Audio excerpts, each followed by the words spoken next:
वो कहानी सुनी होगी आपने, जब अंगूर ना मिले तो अंगूर खट्टे लगने लग जाते हैं। ठीक यही हाल है बीजेपी का।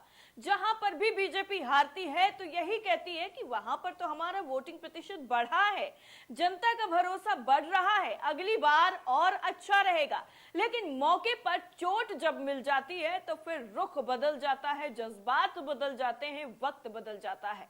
और यही मौके पर चोट दी है कांग्रेस ने बीजेपी को केरला में, जहां पर बीजेपी को पूरी तरह से धूल चटाने का काम केरला की जनता ने किया है।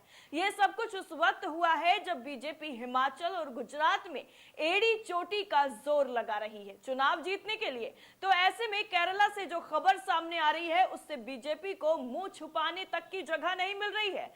दरअसल आपको बता दें कि केरला राज्य के 11 जिलों के 29 स्थानीय बोर्डों के लिए उपचुनाव के नतीजे लोकल बॉडी बाय इलेक्शन आज आए हैं।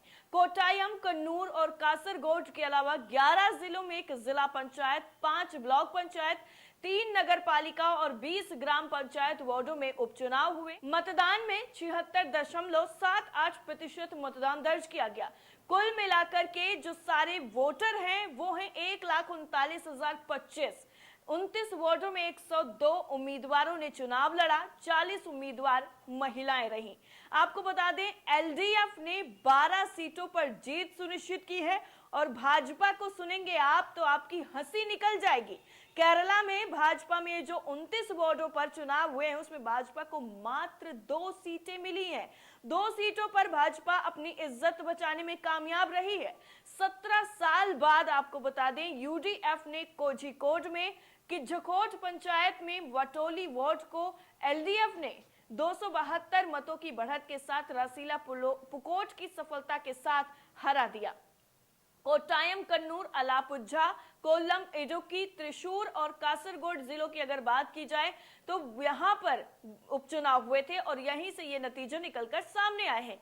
वैसे बीजेपी जितने भी दावे करती है वो दावे कितने ज्यादा हकीकत में है और उनको कितना वादा पूरा जो है करती है वो सबके सामने है। चाहे आप तेलंगाना की बात कर लीजिए या फिर आप केरला की बात कर लीजिए कि यहां पर महज 2 सीटें ला करके अपनी रही सही जो साख थी उसको बचा लिया है। लेकिन सवाल ये उठता है कि जब प्रचार प्रसार इतना किया जाता है, इतने करोड़ों करोड़ रुपए खत्म कर दिए जाते हैं, तो आखिर जनता का भरोसा आप क्यों नहीं जीत पा रहे हैं? क्यों आप सबसे बड़ी पार्टी होने का तबका जो खुद पर लगा रहे हैं वो जनता के बीच हकीकत में बदलता हुआ नजर नहीं आ रहा है? दरअसल त्रिशूर के पझायनूर प्रखंड पंचायत के पेनकुलम वार्ड से सीपीएम उम्मीदवार गोविंदम ने 2121 मतों की महत्वपूर्ण बढ़त के साथ जीत अपने नाम कर ली। जीत का सेहरा उनके सर सज गया। कोझिकोड के बलाडी प्रखंड पंचायत की कीझिरूर वार्ड में हुए उपचुनाव में सीपीएम के एमएम रविंद्रन ने कांग्रेस उम्मीदवार को 158 वोटों से हरा दिया। तिरुवनंतपुरम जिले के चेक्कारा, विलन और पंजपारा वार्डों में कांग्रेस उम्मीदवार ई इलेरी और एमजे शैया ने अपने प्रतिद्वंदियों को कड़ी टक्कर देते हुए उन्हें हार का स्वाद चखा दिया। इडुक्की के एलमदेसम ब्लॉकम पंचायत के वन्यपुरम वार्ड में कांग्रेस उम्मीदवार अल्बर्ट ने 299 वोटों से एक निर्दलीय उम्मीदवार को हरा दिया।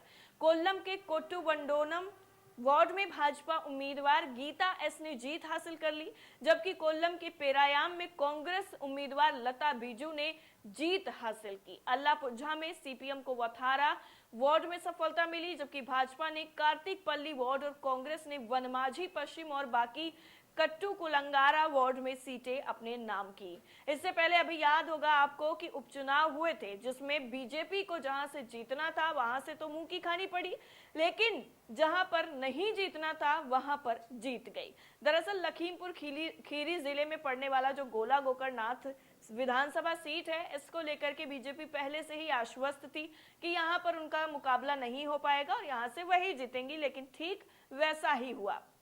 भारतीय जनता पार्टी के उम्मीदवार अमन गिरी ने जीत हासिल कर ली। 26 साल के अमन को कुल मिलाकर के 1,24,000 वोट मिले। अमन का मुकाबला समाजवादी पार्टी के विनय तिवारी से हुआ था। विनय दूसरे नंबर पर रहे, उन्हें 90,512 वोट मिले और इसके अलावा 4 निर्दलियों के साथ कुल 7 प्रत्याशी मैदान में थे। बहुजन समाज पार्टी और कांग्रेस ने इस चुनाव में अपने उम्मीदवार नहीं उतारे थे और इसी साल फरवरी मार्च में हुए विधानसभा चुनाव में इस सीट के से अमन के जो पिता हैं अरविंद गिरी वो चुनाव जीते थे। अरविंद के पिता ने सपा के विनय तिवारी को 29,294 मतों से हराया था। पिछले महीने अरविंद के निधन के बाद से ये सीट खाली हो गई थी और गोला गोकर्णनाथ विधानसभा सीट के उपचुनाव में जीत हासिल करने के लिए मुख्यमंत्री योगी आदित्यनाथ सहित कई मंत्रियों ने जनसभाएं की। वहीं समाजवादी पार्टी के मुखिया अखिलेश यादव ने इससे दूरी बनाए रखी। हालांकि सपा के ज्यादातर वरिष्ठ नेता विधानसभा क्षेत्र में ही रहे। और अगर हम बात कर लें मोकामा की, तो ये सीट राजद के बाहुबली विधायक अनंत सिंह को अयोग्य ठहराए जाने के बाद खाली हुई थी। इस सीट से कुल 6 उम्मीदवार मैदान में थे। मुख्य मुकाबला राजद और भाजपा के बीच में ही था। राजद ने अनंत सिंह की पत्नी नीलम देवी को उतारा था।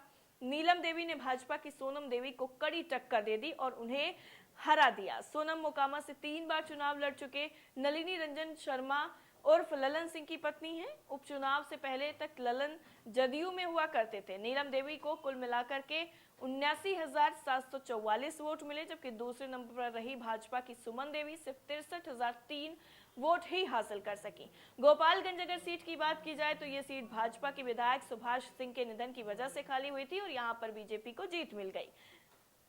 और यहां पर भी मुख्य मुकाबला भाजपा और राजद के बीच में ही था। भाजपा ने इस सीट से सुभाष सिंह की पत्नी कुसुम देवी को उतारा था। सुभाष 2005 से लगातार 4 बार यहां से विधायक चुने जा चुके थे। वहीं राजद ने मोहन प्रसाद गुप्ता को टिकट दिया था। बसपा ने यहां से लालू यादव के साले साधु यादव की पत्नी इंदिरा यादव को टिकट दिया था, तो इसके चलते भी मुकाबला काफी ज्यादा रोचक था।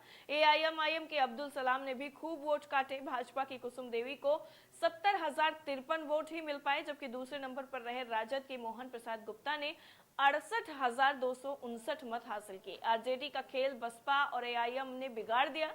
कुसुम देवी और मोहन प्रसाद गुप्ता के बीच जीत और हार का अंतर केवल 1794 मतों का ही रहा, जबकि AIMIM के प्रत्याशी ने 12,214 वोट हासिल कर लिए। वहीं इंदिरा यादव को 8,854 वोट ही मिल पाए। और हरियाणा जिले के आदमपुर सीट पर कांग्रेस को जो है यहाँ पर झटका लगा था और इसका बदला उन्होंने अब केरला में ले लिया है। केरला में बीजेपी को धूल चटाने के साथ ही उन्होंने ये भी बता दिया कि केरला की जनता बीजेपी को पसंद नहीं करती है। मात्र 2 सीटें जीतने के साथ ही बीजेपी ने अपनी साख बचा ली और अपनी नाक कटने से यहाँ पर बचा ली कि उन्हें पता चलता कि उन्होंने एक भी सीट नहीं जीती है तो लोग उनके बारे में क्या सोचते। इसीलिए आपको ये खबर मेन स्ट्रीम मीडिया में कहीं पर भी आती हुई नजर नहीं आएगी, क्योंकि बीजेपी यहाँ पर प्रचंड बहुमत से जीती नहीं है, प्रचंड बहुमत नहीं आया है। पूरा जो बहुमत है, लोगों का जो समर्थन था वो इनको नहीं मिला है, इसलिए ये खबर आपको नहीं मिलेगी। हालांकि चुनिंदा जो साइट्स थी उन पर इस खबर को छापा गया है और कुछ लोगों ने ट्वीट भी किया। उसमें से चंद जो ट्वीट्स हैं गिने चुने वो आपको बता देते हैं किस तरीके से लिखा गया है। जो पहला ट्वीट है आपकी स्क्रीन पर यह है बाला साहेब का। लिखा गया है कि बंगाल, झारखंड की केरला, तमिलनाडु, आंध्र प्रदेश, तेलंगाना, दिल्ली, पंजाब, कश्मीर, राजस्थान, छत्तीसगढ़ 2/3 राज्यों में भी भाजपा ने मोदी जी के चेहरे पर ही चुनाव लड़ा था।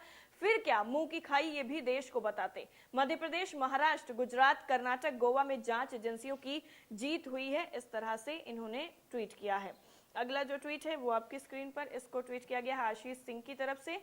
इन्होंने लिखा है Kerala local body by elections final results 29/29 seats Congress lead, UDF makes huge gains over LDF, UDF bagged independent secures 1 seat इन्होंने लिखा है। और बीजेपी और जो भी UDF, LDF, BJP, IND सबको जो सीटें मिली हुई हैं ये लिखा गया है और बीजेपी को 2 सीटें मिली हुई हैं, ये इनकी तरफ से दिखाया गया है। एक और जो है वेबसाइट पे पूरी खबर को छापा गया है, उसकी हेडलाइन आपको बता देते हैं।